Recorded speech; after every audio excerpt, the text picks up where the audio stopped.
Hello and welcome back to the Villa podcast. I'm here as always, my good friend Dan Wiseman. Dan, a lot has happened since the last time we actually spoke and did one of these sort of in real time, really. Zaniolo has now signed. You guys will have seen the podcast that we pre-recorded on that topic. But we thought we'd talk about it with more current and updated timelines and stuff like that, because I think it's safe to say, mate, this one took a little bit longer than anybody anticipated. And long-time viewers of the channel will understand the meme and reference, but we thought we had Mila Rashica 2.0, didn't we?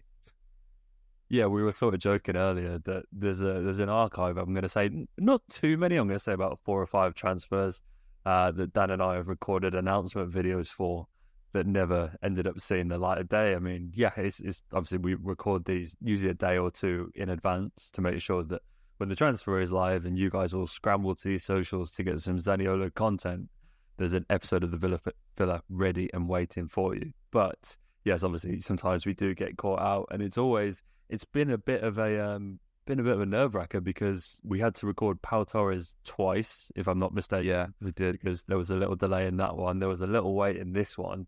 And so, yeah, with guys like Acuna and stuff like that round the corner, Villa do like to leave us in the lurch just a little bit longer than we'd have liked.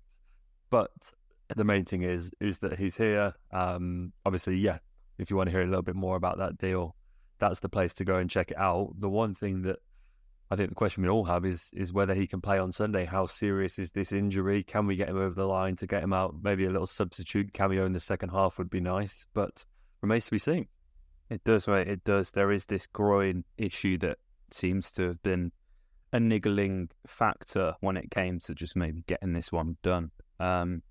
Really happy with it. Again, just to reiterate what we've already said in the other podcast, absolutely buzzing with this one, and hopefully, even if he doesn't play, hopefully we get a nice little reveal at Villa Park on Sunday. It would be nice to at least have him presented to the fans at halftime or before the game or something like that. That'd be really nice, considering it's the first home game of the season as well, which is exciting. But before we do get into the Everton game, mate, it'd be rude not to talk about our little European adventure.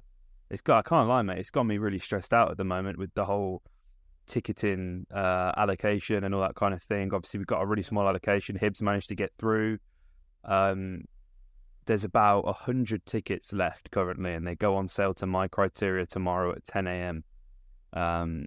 So, and I know that I'll be competing with about 2,000 other people who have similar history. So, good luck to anybody who's going for that. When I was describing it to my girlfriend, she said, "Well, it's going to be much more difficult than it was for me to get Taylor Swift tickets." And I thought, God, that was hard enough. So I don't think I'm ready for the stress. But regardless of whether I get a ticket or not, this is really exciting, mate. Hibs away. They obviously moved the game forward. It's the early kickoff on the Wednesday, which is not uncommon for Conference League and Europa League games when there are clashes. Obviously, Hearts won their game. They managed to get through. I believe that they're playing AEK Athens, aren't they, Hearts? Which is that's a great tie if you're a Hearts fan. But obviously for policing issues and other things, both Edinburgh teams couldn't play at home on the same night, so we've been moved. But this is really exciting, mate. The John McGinn derby. I know we've touched on it in podcasts before, but now it's official. We don't have to worry about going to Lucerne, Switzerland, which I think, despite them probably being worse than Hibs, probably throws up a few more hurdles that you probably wouldn't want to fall at, really, isn't it? You know, that's probably the worst team you could probably go out to, really, Lucerne. Yep. Mate, you wait 13 years for a European game and it sends you to bloody Scotland. Hey, Edinburgh as well. I know. Well, to be fair, it's one of the nicest cities in Scotland. So it's a really interesting game, and what a moment for John McGinn. On a serious note, I know a lot has been said about this, but for him to come on this journey with Villa, to join us, you know, under Steve Bruce in the Championship, all the disappointment that followed, all the difficulties that has followed, you know, he was kind of a real centerpiece of that team that got us promoted, obviously scored in the playoff final, kept us in the league, or keep us in the league. Obviously, Jack left, he takes the armband, guides us back into European competition, and then the first game is back where it all started. It's a really nice story, actually.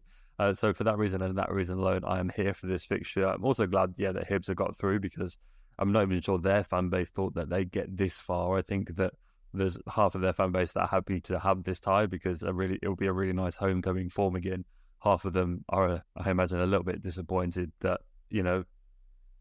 they are not the favourites. I don't want to make any, mispreconceptions or anything like that. I don't want to be too confident. Yeah, but let's not get clipped up by the Hibs matches, mate. Let's hope that their journey ends here. Let's say that much. And it'll be a nice game. It'll be a really nice game. It'll be a great occasion. It'll be a nice warm-up for the Villa boys, hopefully. I'm really intrigued to see the 11 on that day. Obviously, we've got a game in between. So do Hibs. They play on the Sunday as well, exactly the same time as us, 2:00 kickoff. They too are at home. We play Everton. They play Wraith Rovers in the second round of the Scottish League Cup before that big game under the lights at Easter Road. So, it's an exciting one, mate. It really is. And I can confirm the Hibs fans weren't confident they'd even go through. What are the chances I actually know a Hibs fan? That, I don't think many people can say they know a Hibs fan, but shout out to Murray. Been speaking to him a lot the past couple of weeks. He wasn't very confident they were going to get it done, but he's absolutely made up that they have. Obviously, the trip to Villa Park is going to be massive for your Hibs fans out there. So that's brilliant. Lovely narrative. It's almost football doesn't throw these narratives up all that often, does it? Like this, it may not, to the sort of wider footballing world, it may not be a big deal, but to everybody who knows, obviously, John McGinn and Hibs fans, then this is going to be special. So. It's just another element to that, mate. But before we get there, we've got Everton at home. First home game of the season, and this is a new look Everton, mate, isn't it? It feels like Sean Dyche has Sean Dyched this team. They look way more efficient. They look way more comfortable in Dyche ball, and they really give Fulham an absolute rogering on the opening day, mate. I cannot believe they didn't walk away with 3 points in that one. It's absolutely crazy to me. 19 shots to Fulham's 9. Bernd Leno was fantastic. There was a disallowed goal in this game as well, wasn't there? And this, I can't believe Everton didn't win this one, honestly. But that kind of makes them more dangerous, right? They're coming in off the back of that. They don't have a particularly fantastic record at Villa Park on the road. So, that's something to certainly look out for, mate. By no means is this going to be an easy game, especially after the atrocious performance that we saw up on Tyneside. Mate, you're right. Believe it or not, despite this is always a really nice fixture, isn't it? I work with an Everton fan, and it feels like both fan bases kind of hold each other in a high regard. I feel like, given there's always that whole, it's the oldest fixture in English football history and everything like that. But I feel like in terms of the two clubs, their histories and everything like that, I feel like there's generally a decent level of mutual respect between the two teams. And generally, we've always had good games out of this fixture too. And since we got promoted, we've never actually lost to Everton, which feels kind of hard to believe. But so it is. We've won 6 and drawn 2 since we came back to the Premier League in 2019. So that's a good record as well, especially when you consider that before we went down, we lost 5 of our last 6. So, obviously, it's been a lot of variations of Everton in that time as well, and a lot of variations of Villa. But we've come out on the right side of this fixture more than enough times to have some confidence going into it. But we couldn't talk about this game, mate, without talking about Everton starting left back in that Fulham game, and how utterly bizarre it will be to see Ash play against Villa. It's a weird homecoming. It's almost happening too soon, isn't it? Really, I agree. We've not quite got over the breakup just yet, and we've bumped into our ex in public. It's awkward. It's messy. There's a lot of feelings that will still be on display. I'm sure Ash will get a fantastic reception. I know he's been asked a few times. He's done a lot of, obviously, interviews and media since he's joined, and people have gone, are you upset? Are you, how does it feel? You obviously weren't offered the new deal at Villa, and he's answered it exactly how I expected him to. he doesn't care about Villa anymore. And as cold as that may seem, that's just the business. We didn't offer him a job. He was offered a job somewhere else, and all of his focus should be on that. He shouldn't be worrying about what we're doing or what could have been.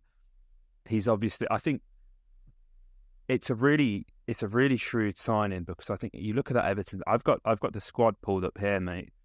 They barely have an 11, really, do they? I know they're missing your DCLs, guys like that, but the fact that Ashley Young comes in and at his age is comfortably Everton's best player, bar maybe Amadou Onana or Pickford. It's quite surreal to say that, really, isn't it? The bench is very weak. I mean, I think Danjuma was a good signing, but obviously Everton are in a bit of a sticky financial situation. It's a great signing for them, but I look at the 11 and I think it's okay, but they are more than just the sum of their parts. I think as a kind of led into this section on, mate, Dyche ball is clearly set in, and I feel like he's wrongfully labelled a lot of the time. I watched I'm sure you're familiar with the Coach's Voice, mate. I watched his Coach's Voice. I mean, I had to, because we had it at work. I needed to sort some social cut downs. And he's just very pragmatic. I think that's the word with Sean Dyche. His sides are more than capable of playing, expansive, attractive, nice looking football.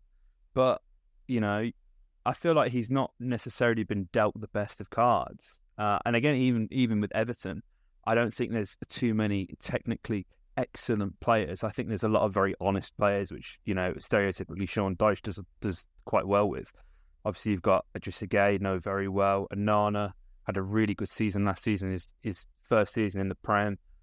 Decore, we know what he is capable of. Feels like he hasn't hit the heights that he sort of flirted with at times during his Watford spell. God, that's a long time ago, that as well, isn't it?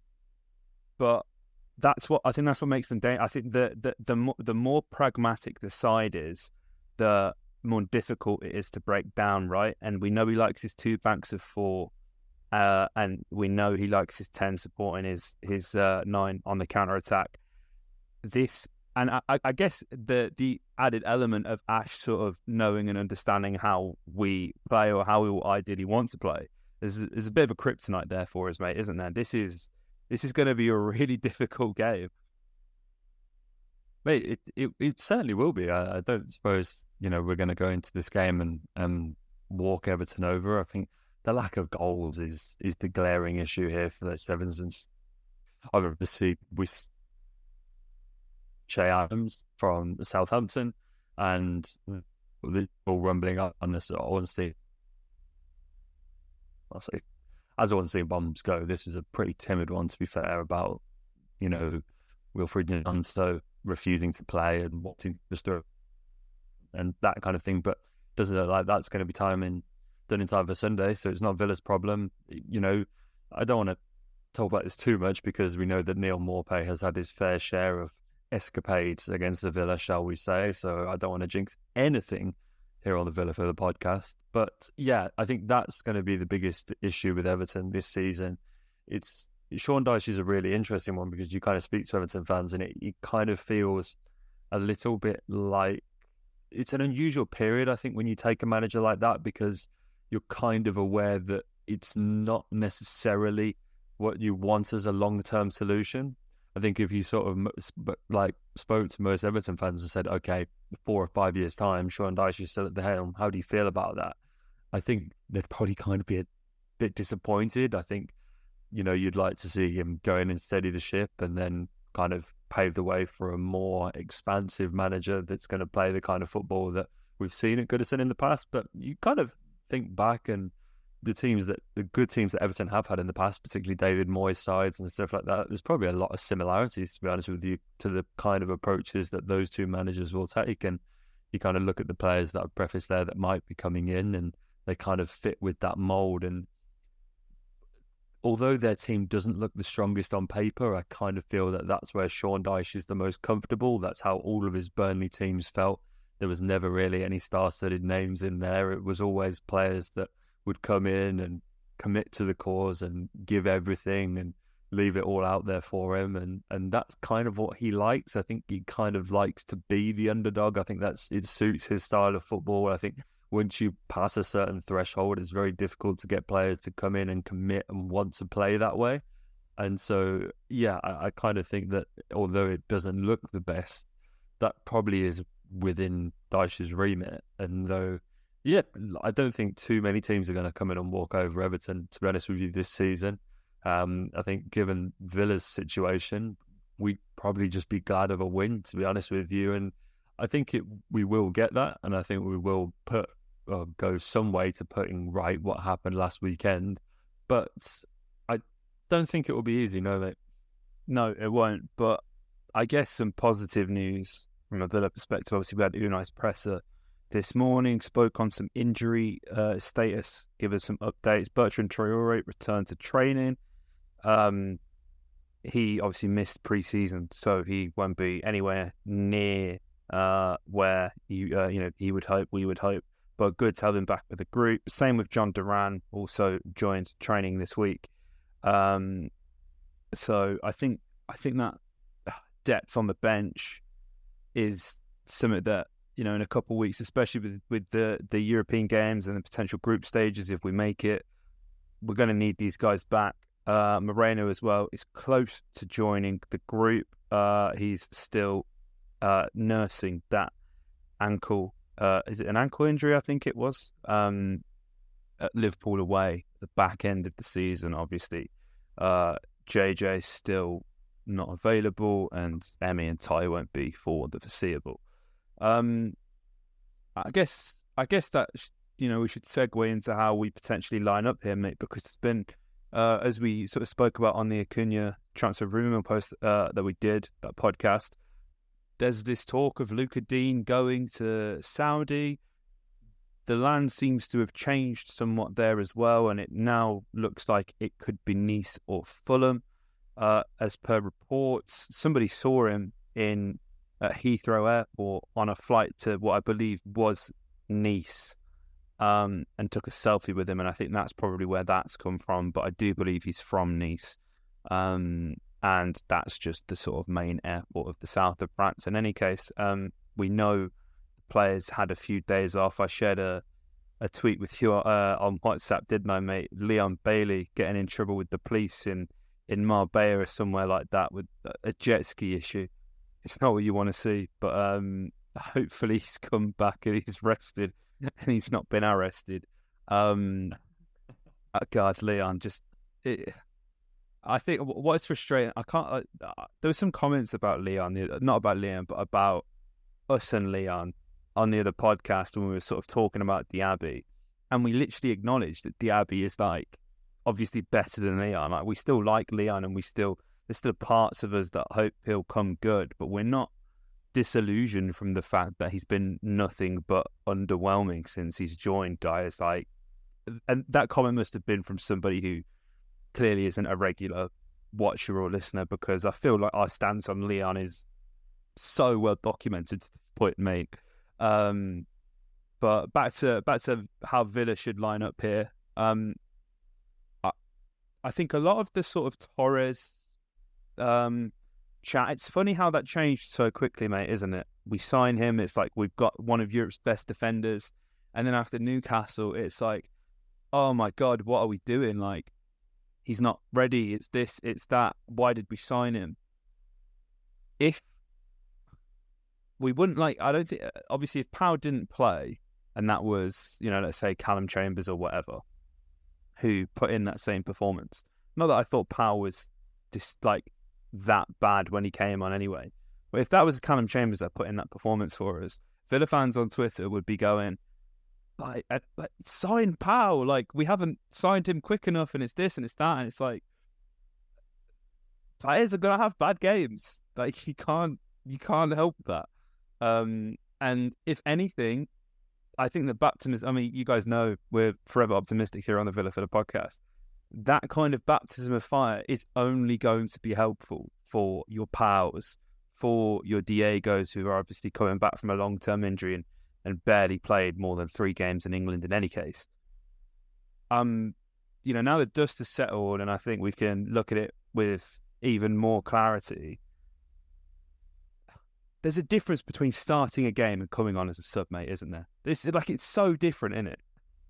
100, especially at a position like centre back, when you can't speak, you assume you can't communicate with your central defensive partner. Like, that's the big thing, is that there's going to be all kind of language barriers in here. But this is where, and I hate to sound like a doubter, but Unai is living and dying by a pretty hefty sword here with Luca Dean, in that pretty much since he's come in, the writing has been on the wall. It's kind of felt like for Luca Dean. Obviously, Moreno came in, and then Luca Dean was quickly established as being second best in that pecking order. And then all summer, the kind of discourse around Dean has been that he's not fancied, and that given that if we are so insistent on showing him towards the exit door, he's probably not going to start on Sunday. And given, we've seen Powell kind of drop in at that left back spot, whatever the kind of arrangement is, if it looks a little bit disorganised because Dean isn't there and it doesn't quite work out, then rightly, questions are going to have to sort of be asked on that as to whether, I think we're obviously planning it in this 1 in, 1 out with Acuna sort of thing. But if that doesn't overlap nicely, it's probably going to be a little bit awkward, you imagine, for Unai in terms of lining this team up for Sunday. Obviously, we won't have either of those players, you imagine, available for selection. But if Dean's exit, even if it isn't imminent, it doesn't look like he's going to be involved really from this point on. So it would be interesting to see kind of how this all unfolds. I hope I'm proven wrong. But remains to be seen. I think, that defense is going to have to take, I say, a little bit of sorting out, a lot of sorting out really, and you're going to have to hope that these boys make a connection as soon as possible really. I think there's no best case scenario in terms of that lineup. I'll be really interested to see how it shapes up. I think just to make sure that we can make as little changes as possible, you imagine that Consul would still start, because obviously you've been forced into 1, maybe 2 changes if it's switching up at left back. I think the last thing you want to be doing is changing 3 of the back 4 after a 5-1 defeat on the road. You imagine that Consul will stay in the frame, but that back line is going to be really, really interesting. Not only what happens at the centre back, but also at left back, mate. No, you're right, mate. You're right, and I think this game will be won and lost in that midfield. Like I'm looking at. Obviously, we highlighted Everton's midfield earlier. Very powerful, very industrious, very efficient. And even, someone like Garner who's come in and, it's taken him a little bit of time to really sort of establish himself. Obviously came in under Frank Lampard as well, a bit of a different regime. He looks like a really good talent. Again, another very honest player. He was on loan at Nottingham Forest during their promotion year, wasn't he, as well, and looked very good at that level. And I think Forest would probably a bit upset that they didn't manage to either get him back on loan or sign him permanently. But this game is going to, in my opinion, is going to be won and lost in the midfield.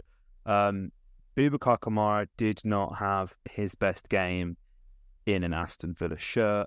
I think that needs to be said. He looked very lethargic, very slow, looked almost lost at times. Had 85% pass accuracy, 73 touches, only won 4 of his 10 ground duels and only won 1 aerial duel, lost possession 13 times, and he committed 4 fouls during that game against Newcastle.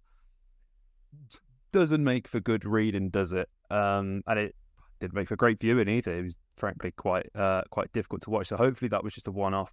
I feel like he does have those games, doesn't he, mate? Every 10 games, he drops from being like a very solid 7.5 out of 10, which he is pretty much every other week, to about 6.5. But the drop-off is so noticeable because he is generally quite excellent. I really hope he's back at his best for this one. it's going to be interesting to see. You know, I said on the last podcast, mate, didn't I? I couldn't wrap my head around why we played John McGinn on the left and not the right, when we knew how pivotal that was in overcoming Newcastle at home last time. Hopefully we get that right. Be interesting to see what that means for someone like Diaby, though, won't it, mate? A very long and convoluted way of getting to there. Where do you start Diaby in this game? Because he was great and he kind of played in that sort of second striker role, didn't he? Are we playing him on the left? Are we playing him as a 10, that second striker role?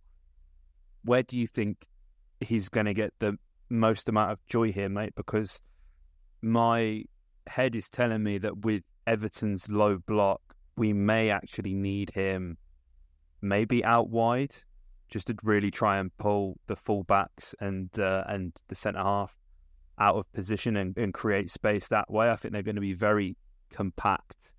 There's not going to be a lot of space between the midfield and defence. So I kind of feel like if we play him in that second striker role, he may be guilty of being marked out of the game by someone like Garner or Decore. Yeah, it's a hell of an interesting one, isn't it, mate? This Villa lineup is going to be really, really interesting. On the first day of the season, I was like, you know, we've got some good selection problems, and now there's definitely some more interesting ones than that. I don't think it's a really interesting one. I think with all the other changes that we have in the 11, my hunch is to keep what you can keep the same. And I think especially if Diaby was able to get a goal in that first game, then I think that lends potentially to Unai sticking with that. But I can totally understand sort of arguments to the contrary, and I think you make a really interesting point about what's going to be best in terms of breaking that Everton defence down. I'm really interested to see here in terms of, okay, we have this kind of opening on the left-hand side. Yes, you know, you talk about unpicking low blocks. What kind of role does someone like a Coutinho play here? Obviously, links have kind of very soft links have popped up this week saying that, you know, there's a Qatari side that are interested in him and everything like that. But those reports have kind of been there all summer and nothing has ever really materialised. I've got to be honest, like when all of these Saudi links first came around, I don't suppose there are too many players that tick boxes better than Felipe Coutinho, kind of in that early 30s age bracket, massive profile, played for some of the biggest clubs in the game, and Liverpool and Barcelona. So he's in this kind of he's in a really interesting position. But you know, you've then got guys like Jaden Philogene-Badace as well, who obviously had a fantastic preseason. My hunch was, and I know it's easy to say this in hindsight, but I promise I did say it before the game as well, in that I was surprised that Tielemans wouldn't feature, because I think to get a hold of that midfield at St James's, I felt that you just need to pack that. I think going with a midfield 2 is quite bold, really. You know, just numerically, you're playing a 2 against a 3, and there's so much running power in Tonali and Joel Linton that it seemed inevitable right from the off that those boys were going to get overrun in there. And so, yeah, I think you look at that bench that we featured against Newcastle, and you look at Carlos, Tielemans, Torres, Coutinho, and Philogene-Badace, those 5 players are all within a pretty decent shout of starting this game, I would argue. And so it's going to be really interesting to see who we go with here. I know I'm not providing much of an insight on that, but it feels so hard to call, mate. No, it is. And it's funny, as you said, like we've gone from, it felt like a nice selection dilemma to an absolute nightmare. And obviously the injuries don't help that to tie in Emmy, but that's the situation that we find ourselves in, mate. It would be rude not to ask you for a score prediction, though, before we head off, mate. What are you saying? How confident are you feeling in this game?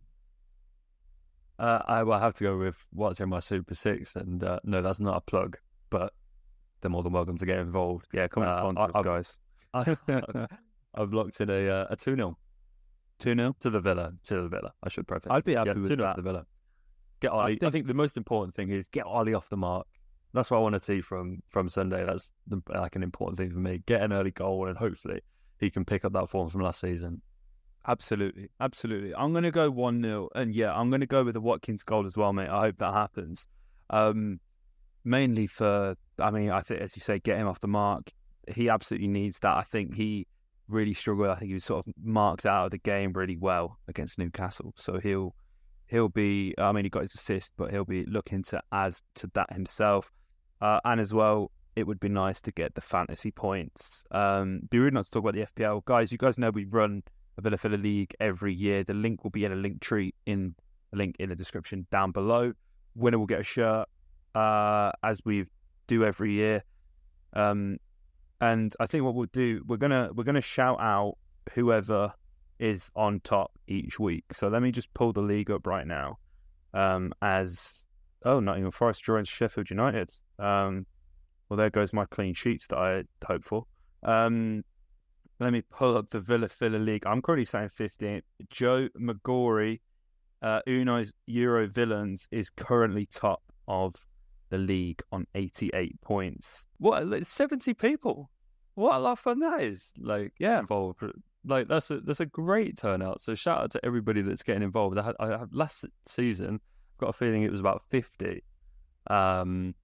But what's interesting is that I'm assuming both you and I have played a significant role in setting up our girlfriends' teams, both of whom have done better than we have. Yeah, that's what annoys me the most, mate. That's what annoys me the most. I always make the sort of rogue. I'm less pragmatic with Charlotte's team. I would agree. I don't know about you. Yes. I will take more risks on. It's a free hit, isn't it? Yeah, and they always pay off. And I'm left in the lurch. But no, it's good to see that Chloe and Charlotte are doing well in the Villa League, mate. I love fantasy football, mate. I had all my For You page on TikTok is just fantasy football. It's great. So if you guys are listening and you obviously are interested in joining the league and would like to win a shirt come the end of the season, get our links in the description. And yeah, we'll shout out whoever's on top of each game week during the podcast. I think that's nice. Keep you guys involved. But yeah, if you guys made it this far, let us know in the comment section down below. Give us your score predictions as well while you're at it.